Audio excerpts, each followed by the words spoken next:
위원으로 세우셔서 감사를 드리었고 또 이 예배를 위하여 온 마음을 다하여 간구의 기도를 올려드린 장로님의 기도하심에 응답은 하나님께 있습니다. 하나님, 여기가 우리의 기도의 자리가 되게 하시고 주님과 교회를 위하여 올려드리는 그 간구하심이 주님께로부터 응답받는 복된 예배가 되고 자리가 되기를 원합니다.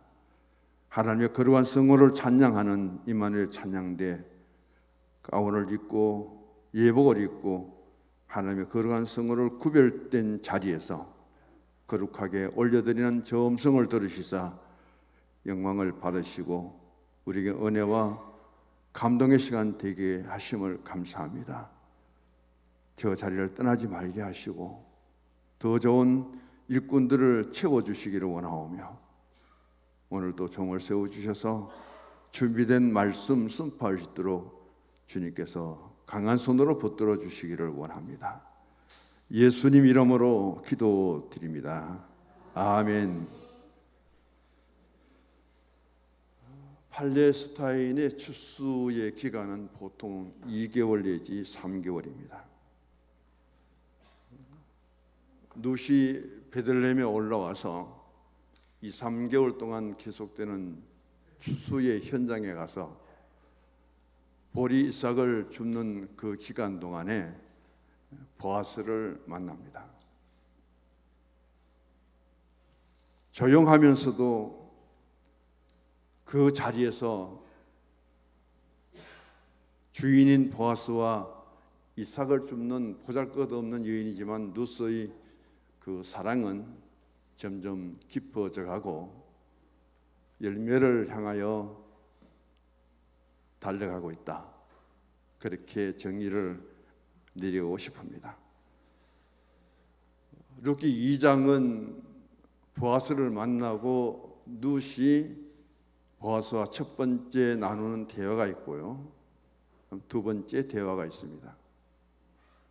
그리고는 한날의 일터에서 보아스가 베푸는 식사 자리가 마련되어 있습니다.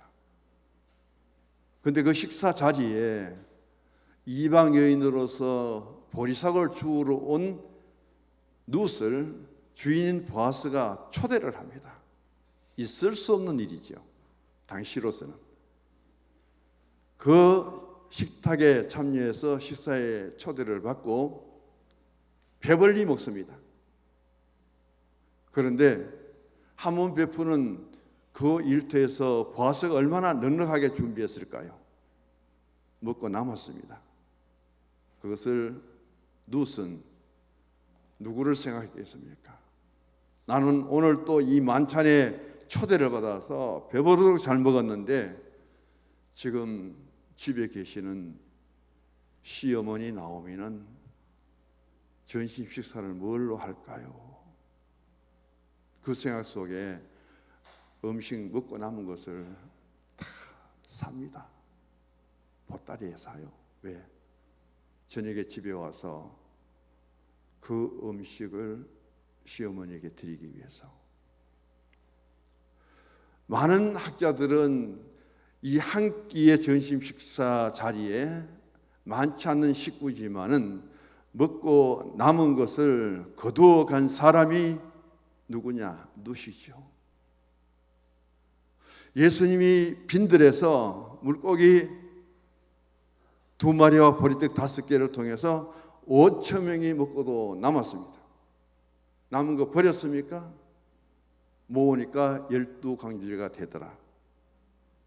예수님이 광야에서 베푸신 그 기적의 현장을 가장 가난하고 가장 천하고 가장 버림받은 그 자리에 있을 수밖에 없었던 이 룻이, 보아스는 항상 예수님을 뜻하지요.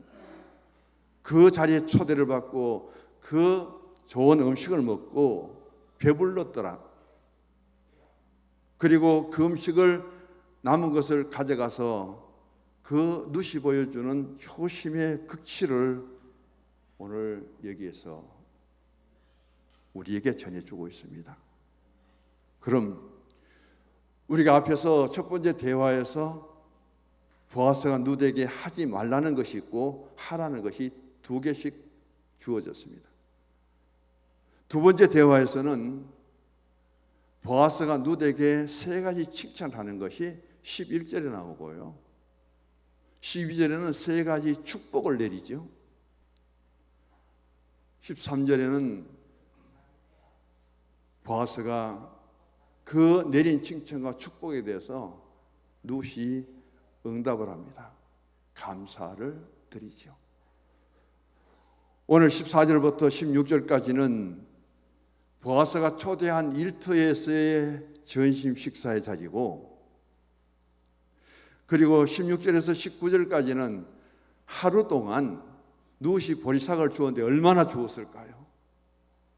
그 보리삭을 떨어서 알곡만 가져오는데 그게 얼마라고요? 오늘 우리로 계산되면은 22리터, 가격으로 치면은 29파운드. 당시에 보아스의 밭에서 열심히 보리를 하루 종일 땀 흘리며 베는 그 남자 일꾼들의 품삯은 2파운드. 계산해 보세요. 하루 종일 보리를 베고 땀 흘리며 일한 일꾼들은 2파운드의 품삯을 받는데, 뒤따라가면서 보리삭 주었던 이 룻은 떨어서 보리 가격을 계산해 보니까 얼마요? 29파운드. 일꾼들이 15일 동안 죽자 사다 보리를 베고 일해야 하루 보리삭 준 보아스의 룻의 그 가격과 동일하다. 놀라운 일이죠. 얼마나 계산이 빠른가. 그것을 지켜본 나오미는 뭘로 이야기합니까? 야, 너 오늘 어디 가서 일했나? 어느 밭에서 일했느냐? 누가 너를 축복하고 도와주었느냐? 상식적인 베들레헴에서 과거에 살았던 나오미의 계산으로는 하루 종일 가서 보리삭 주워봐야 얼마 못 주어요. 그것도 주인을 잘 만나야 한 움큼이라도 가져오지. 그런데 어떻게 이방 여인인 그 며느리 룻을 보리삭 주었는데 보냈는데 하루에 29파운드, 21리터. 여자가 그걸 메고 왔을까, 이고 왔을까요? 그 보따리를 보고 놀란 사람은 나오미예요. 도대체 어디 가서 누구를 만나서 누가 너에게 이렇게 도와주지 않냐면 있을 수 없는 일이 벌어지니까 누군지도 몰라도 너를 도와준 그 사람에게 하나님의 축복이 있을 것이다. 멋진 이야기가 펼쳐지고 있습니다. 그래서 오늘 14절 상반부에 보면은 룻에게 베풀어주는 보아스의 친절이 세 가지로 나오고요. 14절 하반부는 보아스의 친절에 대한 룻의 반응이 또 세 가지가 나옵니다. 제가 전부 세 채로 나눠서 구분을 하는데요. 그 다음 15절 16절은 보아스가 전심 다 묻고 이제 다시 오후에 일을 할 텐데 일꾼들에게 무엇을 명령했는가. 이 명령어는 군대 용어예요. 주인이 명령 내리면 종들은 무조건 따라야 됩니다. 벗어날 수가 없는 거예요. 그 명령을 통해서 얼마나 보리 베는 사람은 베다가 한 줌씩 떨어뜨려 놓고 보리땀 매는 소녀들은 보리땀 묶다가 또 한 움큼 빼가 이삭을 기름 돌려놓고 그 뒤에 따라가며 보리삭을 줍는 룻은 하루 동안에 감당할 수 없는 보리삭을 주는 거예요. 오늘 그 이야기를 여기서 하고 있습니다. 자, 보아스의 밭에서는 교제와 나눔의 식사 시간입니다. 14절 상반절에 보시면은 보아스는 룻을 만났는데 처음부터 너무 관심을 가지는 것 같고 너무 잘해주지요. 그 자리에 참여할 수 없는 자리에 보리삭을 줍는 이방 여인, 그것도 젊은 일꾼들이 남자들이라는 그 식탁에 초대를 합니다. 여기 보시면은 식사할 때 보아스가 룻에게 이렇게 말합니다. 이리로 와서 떡을 먹으며 네 떡 조각을 초에 찍어라. 세 가지 동사로 추격해 보십시다. 와서 먹어라, 찍어라. 이 세 마디 동사를 통해서 현장에 지금 전심 식탁이 베풀어졌는데 보아스가 할 수 있는 최고의 말들은 다 했어요. 올 수 없는 자리에 와서, 그리고 베푸는 만찬에 마음껏 먹어라. 그리고 이방 여인인 이 룻이 베들레헴에 와서 제대로 맛있는 음식을 먹었을까요? 잘 못 먹었다고 저는 생각하고 밥을 먹는 방법까지도 가르쳐 줍니다. 그렇게 보아스는 룻에게 친절을 베풀어요. 그때 룻은 곡식 베는 자 곁에 앉지요. 그리고 볶은 곡식을 주지요. 룻은 배불리 먹었는데 남았습니다. 오늘 여기에서 식사 메뉴가 나옵니다. 14절에 세 가지 메뉴인데 떡과 초와 볶은 곡식입니다. 떡은 이스라엘 민족들의 주식인데 특별히 여기에서 우리가 관심 있게 지켜봐야 될 음식은 볶은 곡식입니다. 그 다음 초는 신포도주를 이야기하고 있고요. 이 신포도주에 떡을 먹으면은 떡이 굉장히 부드러워진대요. 예수님이 십자가에 달리실 때에 십자가의 형벌의 가장 고통 속에서 예수님이 남기시는 한마디 외침이 있습니다. 내가 목마르다. 내가 목마르다고 외치는 그 예수님 앞에 사람들이 예수님께 갖다 드린 것이 뭐냐면은 신포도주예요.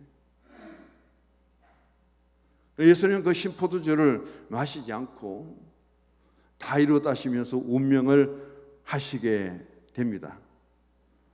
떡과 더불어 볶은 곡식은 이스라엘 백성들에게 중요한 양식인데 이것은 보통 한 에바를 이야기하는데 사무엘상 17장 17절 이하에 보면은 아버지 이새가 세 아들이 지금 전쟁터에 나가 있습니다.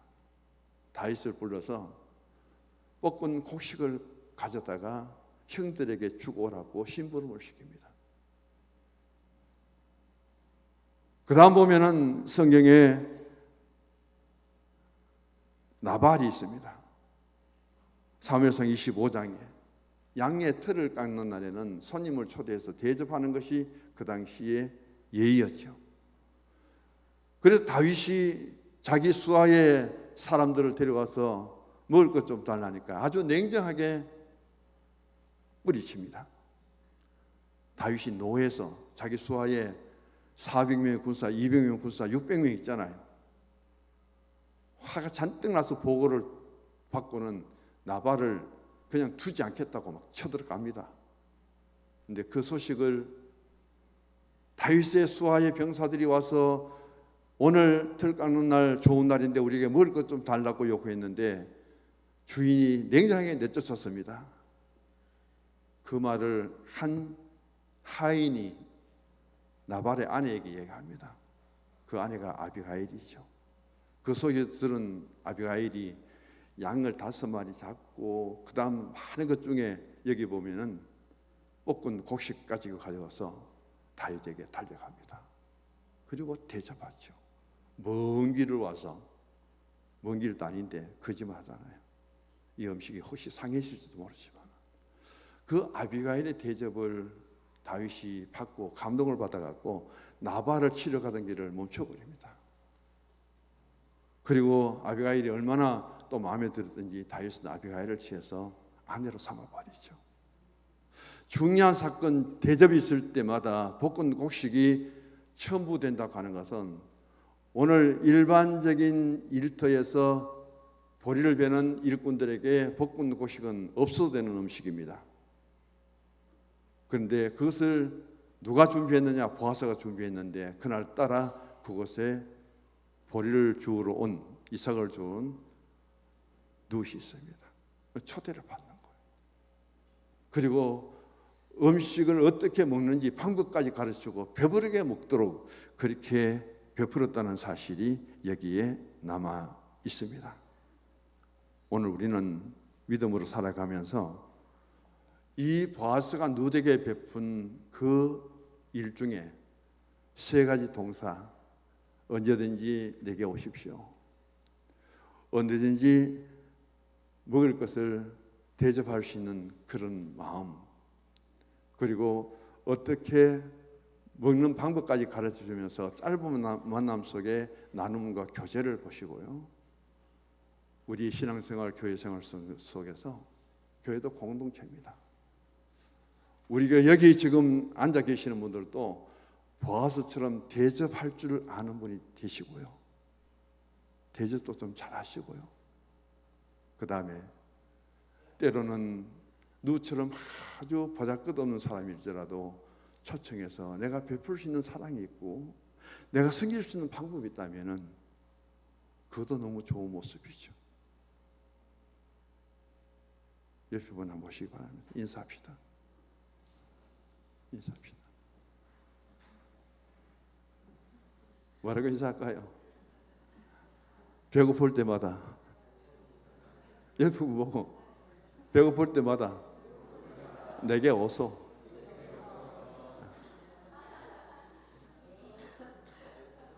국수로 대접하겠습니다. 언제든지.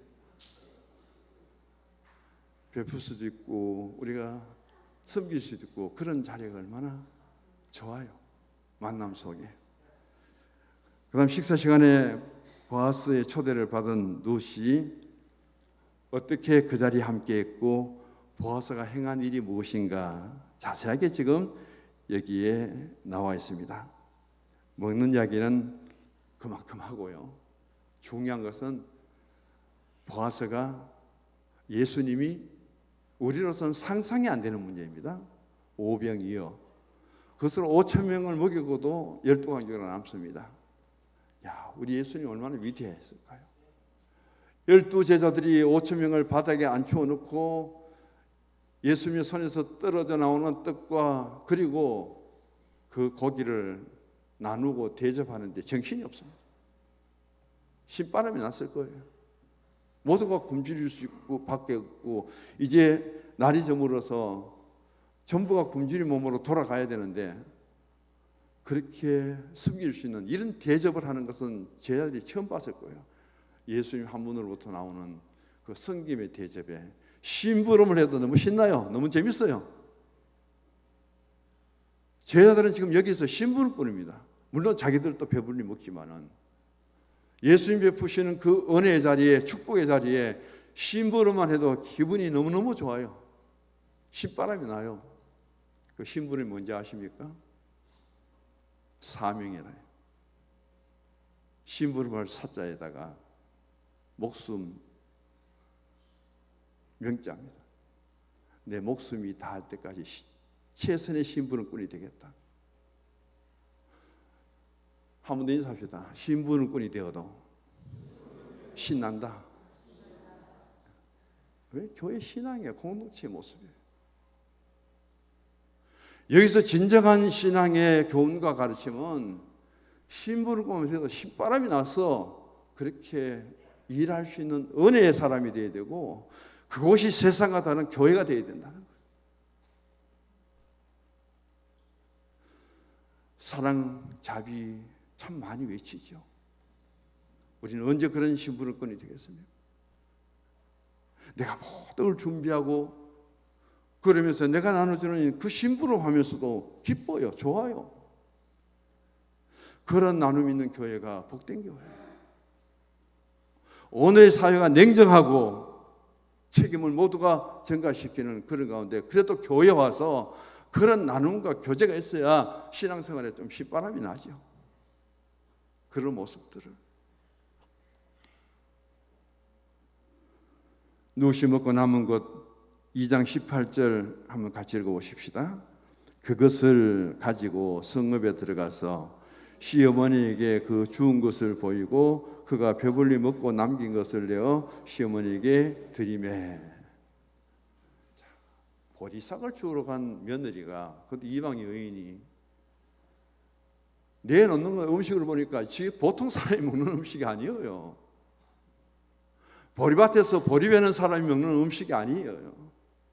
그리고 보리삭을 주러 간 이 여종이 어디 도대체 누구를 만나서 이런 음식까지 사가지고 왔는지 풀어놓은 보따리만 보고도 이 대단한 집이다. 보통 집이 아니다.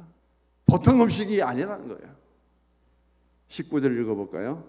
시어머니가 그에게 이르되 오늘 어디서 주었느냐? 어디서 일을 하였느냐? 너를 돌본 자에게 복이 있기를 원하노라. 할렐루야. 뭐래? 군대 갔다 오면 줄짤서락하죠. 이번에 민주당에 정청래 가고 줄짤서락고 SNS에 올리던데 참 돌아는 사람들 많아요. 여기서 딱 말을 하잖아요. 오늘 어디서 주었고 어디서 일을 했고 그것만 봐도 오늘 누군가로부터 엄청난 도움을 받았다. 너를 돌본 그 사람이 누구인지는 몰라도 오늘 복이 있기를 원한다. 축복을 베풀 수 있는 그런 자리도 아니죠. 지금 나오미는 자기 신앙 안에서 베풀 수 있는 것은 복밖에 없습니다. 여기에서 이제 식사 자리가 끝났을 때 두 절을 차지합니다. 14절 한 절에 그 만찬의 초대와 음식과 나눔과 남은 것이 있었는데 15절 16절에 주인인 보아스가 명령을 내립니다. 15, 16 읽어볼까요? 룻이 이삭을 주러 일어날 때에 보아스가 자기 소녀들에게 명령하여 이르되 그에게 곡식단 사이에서 줍게 하고 책망하지 말며 또 그를 위하여 곡식 다발에서 조금씩 뽑아 버려서 그에게 줍게 하고 꾸짖지 말라 하니라. 도대체 이 룻을 생각하면서 자기 보리밭에서 일하는 일꾼들에게 세 가지 명령을 내립니다. 그 명령 중에 첫 번째가 뭐예요? 오후에도 룻에게 곡식단 사이에서 죽게 하고, 혹 그가 이 유대의 습관을 관습을 잘 몰라서 좀 잘못한 일이 있더라도 책망하지 말고, 두 번째 보시면은 중요하죠. 곡식 다발에서 조금씩 뽑아 버려라. 베어서도 내던져 버리고 묶음에서도 내던져 버리고 그 뒤로 빼놓은 것을 룻이 열심히 줍도록 그렇게 해라. 그것도 명령이에요. 그러면서 16절 하반절에 꾸짖지 말라. 책망하지 말고 꾸짖지 말라. 똑같은 말로 세 번째로 보더라고요. 첫 번째가 뭐예요? 곡식단 사이에서 죽게 하고 곡식 많이 뒤로 빼돌리고, 세 번째는 책망하지 말고 꾸짖지 말라.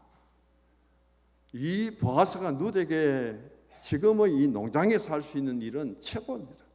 최고의 예우를 하고 최고의 대접을 하고 최고로 베푸는 거예요. 한 사람에게. 그런 사람이 세상에 어디 있을까요?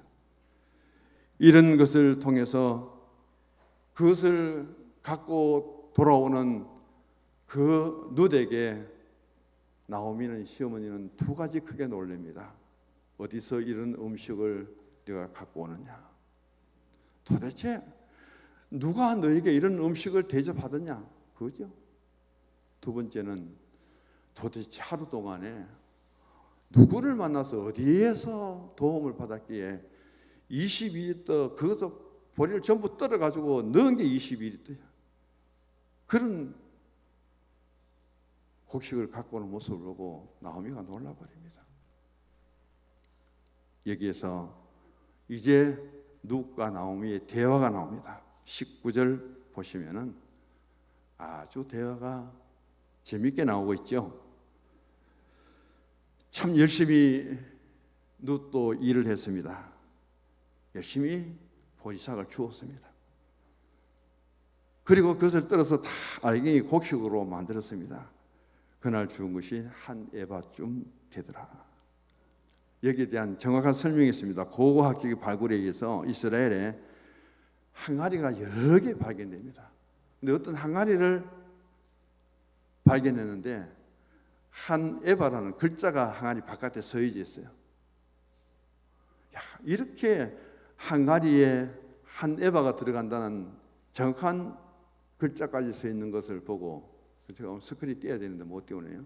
그걸 보고 그 한 에바 되는 항아리에 물을 가득 부으니까 몇 리터? 22리터 나오더라.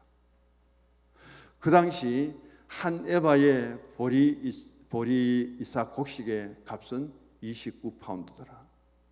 그리고 최고로 대접을 잘하는 농장에서 한 사람 일꾼에게 품삯이 2파운드고, 그리고 악한 주인을 만나면 1파운드밖에 못 받는데요. 최고로 예우받는 하루 품값 2파운드를 치더라도 오늘 29파운드는 누시 그날 보리삭을 주운 양이 일꾼들 15일을 보리배고 받은 품삯하고 똑같다. 부자 저절로 되겠죠. 보리삭을 주어서 부자 될 수 있는 그런 길을 누가 열어줬느냐 하면은 보아스가 열어줍니다. 그리고 그것을 그대로 가지고 옵니다. 두 가지를 풉니다. 하나는 전신 때 먹었던 음식 남은 것, 또 하나는 한 에바 되는 그 엄청난 양의 보리삭을 주운 양. 그것을 통해서 오늘 나오비는 며느리에게 참 좋은 대화의 나눔을 가집니다. 나오미가 지금까지 살아오면서 베들레헴에 살았고 모압까지 가서 남편도 아들도 참 멋지게 살아보니까 다 실패했는데, 나오미의 일생 중에 오늘이 제일 기쁜 날이에요. 오늘이 제일 좋은 날이에요. 좋은 날이 없었습니다. 자기를 따라온 그 한 며느리를 통해서 주어진 오늘의 이 시간은 가장 축복된 시간이에요. 너무 좋은 시간입니다. 그러면서 어디서 주었느냐, 어디서 일을 하였느냐, 거기에 대해서 누구에게 어디서 주었다는 말을 누구도 하기 전에 축복부터 먼저 해버립니다. 너를 돌아본 자에게 복이 있기를 원하노라. 이 뜻은요, 나오미가 살아온 인생의 경험을 통해서 이런 음식을 베풀어주고 이런 많은 이삭을 줄 수 있도록 해준 것은, 이것은 일반적으로 이루어지는 일이 아니라는 거예요. 이것은 누군가가 엄청나게 도와주었다는 겁니다. 한 끼 식사도 먹기 어려운데 그 만찬에 남은 것을 가져왔는데, 예수님의 오병이어는 12강주 남았는데 여기는 누시 다 사왔으니까 그 양이 얼마나 될까요? 1인분이 아닙니다. 훨씬 더 많을 거예요. 도대체 이 베들레헴에 보리배는 그 농장에 보리삭 주는 한 여자를 불러갖고 전심도 대접하고 이렇게 많은 음식을 남아서 보따리에 사가 보내는 사람은 도대체 누구냐? 누구냐? 나오미는 다음 말합니다. 반드시 그 사람 만나라. 찾아가라. 그런 남자가 어디 있느냐?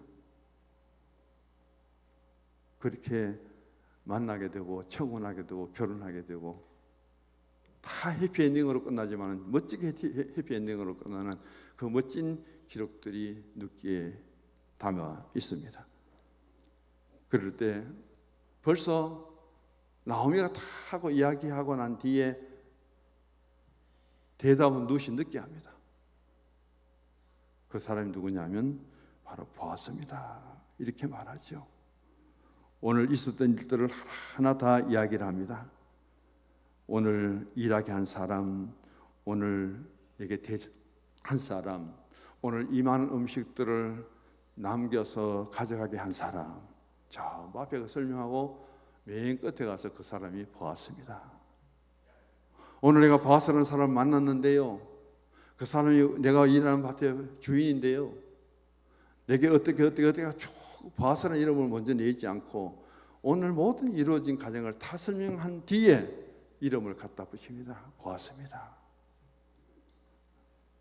이게 천국 백성들의 삶의 원리라고 할 수 있고, 이런 내용이 마태복음 5장에서 7장까지 산상수훈에 그대로 이 원리대로 설명을 하고 있습니다. 그래서 오늘 본문 다음에 마태복음 5장으로 가셔서 심령에 가난한 자는 복이 나니 하고 7장까지 한번 읽어보십시오. 어떻게 연관성이 있는가. 이 땅에 살아도 우리의 삶은 하나님 나라의 소망을 두고 이 땅에 발을 붙이고 살지만 우리의 삶은 어때요? 천국의 하늘에서 사는 것처럼 좀 그렇게 살아가라. 그게 산상수훈의 내용임을 보게 됩니다. 오늘 우리는 이 본문의 말씀을 통해서 잘 만나야 됩니다. 사람도 잘 만나야 되죠. 성서중앙교회를 통해서 나는 참 교회를 잘 만났다. 우리 성도님들을 잘 만났다. 나중에 헤어지더라도 어디 가서든지 그래도 정은식 목사를 잘 만났다. 그 사람 만나가 내가 신앙 다 버렸다 하지 마시고 마지막에 말이 잘 안 떨어지더라도 정은식 목사 잘 만났다. 그렇게 해주시기를 부탁드립니다. 옆에 분 손 한 잡으십시오. 참 잘 만났습니다. 주보 마지막 같이 읽습니다. 하나님을 섬기겠다고 자기 민족과 거무수 신을 버리고 온 모함 여인 룻, 평생 홀로 살아갈 시어머니를 모시고 살겠다고 따라온 착한 룻, 이제 룻에게 보아스를 통해 밝은 미래가 다가오고 있다. 할렐루야. 하나님 아버지